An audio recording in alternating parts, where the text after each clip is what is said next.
హరే కృష్ణ. ఒక భక్తుడికి ఉండవలసిన లక్షణాల గురించి శ్రీ చైతన్య మహాప్రభు వారు ఏం చెప్పారు తెలుసా? నాహం విప్రో నచ నరపతిర్ నాపి వైశ్యో న శూద్రో నాహం వర్ణి నచ గృహపతిర్ నో వనస్థో యతేర్వా కింతు ప్రోద్యం నిఖిల పరమానంద పూర్ణామృతాబ్దే గోపీ భర్తు పదకమలయోర్ దాసానుదాస.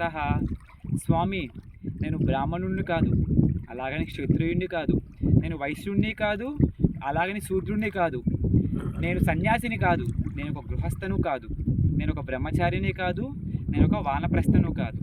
నన్ను నేను ఏ విధంగా చూస్తానంటే, గోపికలకు ప్రాణనాథుడైన శ్రీకృష్ణుడు.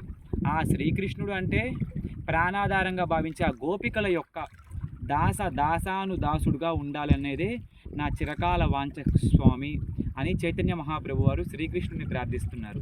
కాబట్టి మనం కూడా చైతన్యుల వారి అడుగుజాడలో నడుద్దాము.